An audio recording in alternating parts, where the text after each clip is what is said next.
If you're a road runner right now, that means you're out of your car on I-4 and just walking down the road because you're not moving anywhere if you're inside of it. Welcome to your weekend. This is the American Adversaries, 660 AM. Myself, Dr. Ken V. Heck here with Christopher Hart, your host, and we've been discussing a number of topics for the last hour that will probably continue into this hour. So what do you think there, Chris? Where are we going to go next? I tell you what, we got a lot to talk about, but we have been talking about the shooting in Charleston, South Carolina, and trying to diagnose this guy. Dr. Ken's given us some great insight and understanding into what may be going on, but there was a lot of factors at play. There always are a lot of factors at play in this sort of thing, but you also said something, I believe you said it off air in the first hour, and that is that in a society as large as ours, kind of things like this are going to happen. Yeah. You're going to have every end of the spectrum in a society as large as ours. And don't think that guns and doing away with them is the end all. As we were reporting in the first hour, of course, the president either got it wrong or was intentionally misleading us, which is what I think he was doing. But maybe he's blinded himself with his own Kool-Aid. But we were telling you, he said yesterday, you know, these things don't happen in other advanced societies, at least not as frequently as they're happening here. And oh, yes, they do happen in other advanced societies, and yes, they do happen as frequently as they're happening here. Is there a society as advanced as us? I mean, what's he trying to compare us to? Well, that's another good point. Sorry. That's another point that certainly should be pointed out. But in fact, it doesn't require guns, you know, to commit these types of atrocities. As we were telling you, these things are happening all over Europe. They happen in South America, and in China, they do it with basically without guns. They do it with machetes and knives. I'm trying to find the number on the Chinese killing. Yeah. It was. Well, you know, if you think about it, the 9/11 terrorists did all their terrorist work with box cutters. Yeah. So where's the bill, the law that says we're not allowed to have box cutters anymore? Yeah, exactly. Here, I got it. Okay. In China, one man stabbed 22 children by himself, and two attackers killed 29 people and injured 143 at a railway station with machetes and big long knives. You know, and you could probably do a lot of damage with a baseball bat. Yeah. You know, it just depends on how vulnerable the victims are. That's the common thread in these type of incidences, is the vulnerability of the victims. You know, most crime is opportunistic. It is. That you're absolutely right. I studied a little psychology in college, and some of it was criminal psychology, and that would be one characteristic of the criminal mindset. They are opportunists. They are convenient, so they do it. Well, it's easy. They're looking for easy targets. That's the lesson. Easy target. If you make yourself an easy target, you are more likely to be a victim of crime. Line up 10 cars on a city street, put a club, you know, one of those old clubs, on steering wheels. Seven of them. Yeah. And those are the 7 that aren't going to be stolen. Right. Or broken into. Right. Because you're not going to get anything for it. Yeah. Right? It's several years ago, I came home one day and there was a police car in one of the driveways of the couple of houses over. And so when it left, the guy came out and told me what had happened. His house had been burglarized that day. Well, they had gone to and it was because the next door neighbor to him had a video camera. They picked it all up on videotape. Okay. And the guys were driving a stolen car. Yeah. But they pulled up in the guy's driveway who had the camera first and tried to get in his house. But his house was more secure. So they went next door where they could kick in the door. So they're always looking for the easy mark, the easy target. That's why you make yourself an uneasy mark, an uneasy target. Yeah. Well, and there are ways to do that. If you're going to go to New York for vacation, you're going to walk around the city, and I highly recommend it. It's an awesome place. Don't look like a tourist.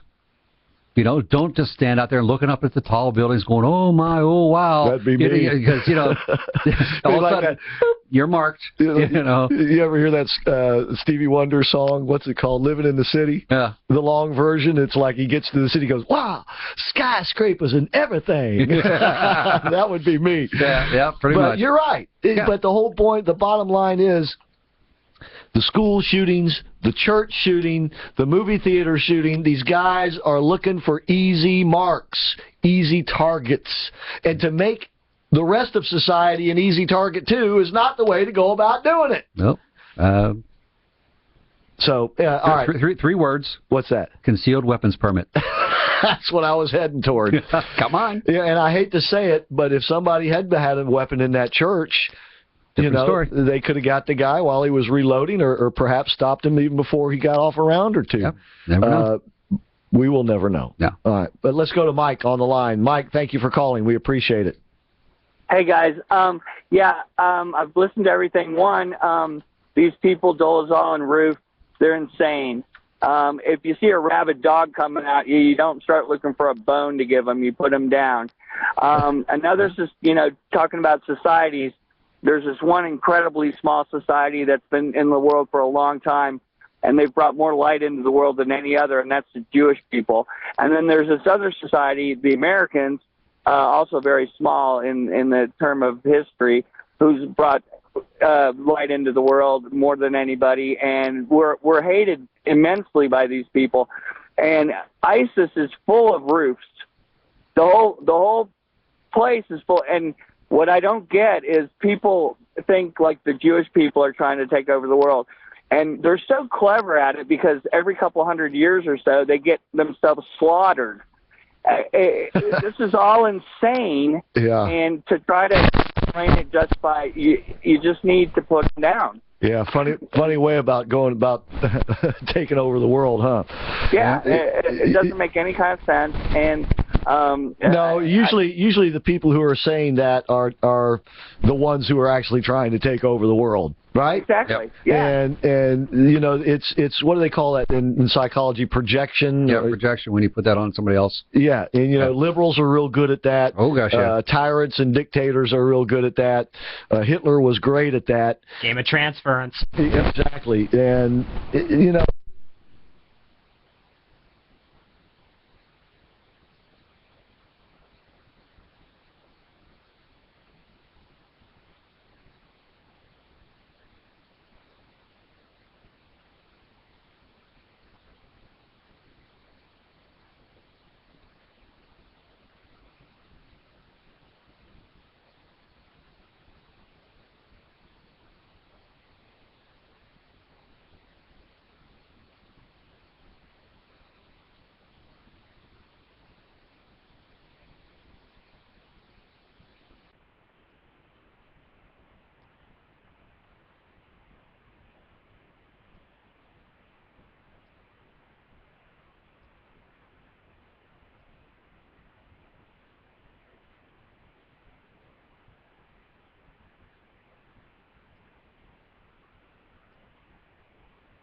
all right, Mike, thanks so much. We appreciate the call. Okay, guys. Thanks. I'll see you then. Looking forward to it. We're looking forward to you folks to join us Monday at Cafe Positano as well. If you didn't catch the first hour of the show, I know some of you can't because you don't get off until 6 o'clock. We will be there doing a live remote. Capital is, of course, located 4 miles west of I-4 on State Road 436, just east of Apopka. And you can make a reservation if you like, 407-774-8080. That's 407-774-8080. And it's going to be a whole lot of fun. Give them a synopsis of who you got coming. Oh, we've got motorcycle guys coming. We've got the antique cars coming. We've got clowns coming. We've got an airplane coming from the Flying I hope it doesn't need a long...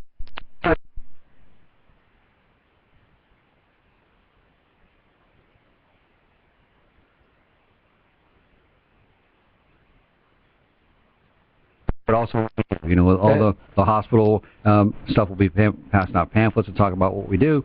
So, it's going to be a great time just to see how embedded in the community we're trying to